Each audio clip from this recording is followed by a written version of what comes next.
Elon Musk is making more waves after his Twitter takeover, tweeting earlier that Apple has threatened to withhold Twitter from its App Store. Yahoo Finance tech editor Dan Howley is here with the latest. He's just got a bunch of popcorn sitting here and watching Elon tweet. Dan, it is remarkable. Here's the playbook. Let me scare off all the advertisers and then take on the biggest company in the world that literally controls your success or failure. What do you make of all this? Yeah, it's really an interesting move, right? Because he kind of started this out just as claiming that they are trying to fight them. Basically, the first tweet that he sent on this was that Apple has mostly stopped advertising on Twitter. Then he questioned whether they hate free speech in America. Then he said that they're censoring people, asking who else they're censoring, saying that they have a quote-unquote secret 30% tax for app developers or at the App Store. This is all kind of seemingly just show because he wants to turn Twitter into a subscription-based service. And so the 30% fee would be applied to anybody who makes seemingly would be applied to anybody who purchases a subscription through the Twitter iOS app. That's basically how Apple works. And, this fee isn't secret at all. It was kind of the main piece of a lawsuit, an antitrust lawsuit between Epic and Apple over Fortnite. So it's not as though this is some, unheard of fee that companies have to pay.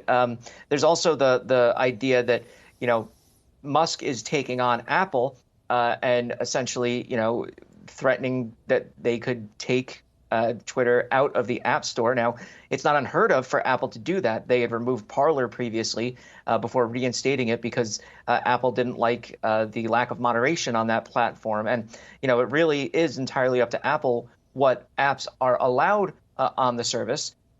There's been arguments as to whether that's fair or not, but it is on their terms of service, and companies have to abide by that if they want to appear on the App Store. Apple's response to that usually is, if you don't want to be on the App Store, there's Android. So, I think in the big grand picture here is that Twitter needs Apple far more than Apple needs Twitter. I highly doubt that people, unless they're huge Elon Musk fans, are going to ditch their iPhone and years of photos and conversations just because they can't get access to Twitter. They'll figure out some other way to get to it, perhaps via the web app or something along those lines. But yeah, this is a very interesting fight and one that Elon Musk seems very interested in picking. Well, and Elon has said before that he might just go and build his own phone. Don't know how realistic that is, but what are his options here? Because it really makes you think he might be grasping at straws, but he's pretty famous for going for these moonshots. Yeah, he goes after companies like this. According to a report by the Financial Times, he had called up a number of or reached out to a number of advertising companies or companies that slowed their advertising or ceased advertising on Twitter and basically, criticized them for doing so. You got to imagine that's not going to play out well for those advertisers in their future on the platform.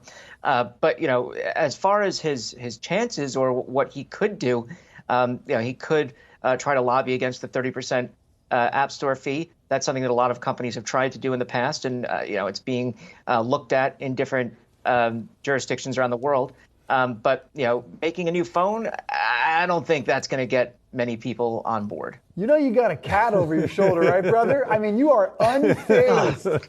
There he is. What's his name? Is it Apple or is it Elon? That's Buddy, and he's chewing on the Christmas lights because he does that every year. All right. Got to leave it there. Dan Howley and Feline Friend, thank you for that report.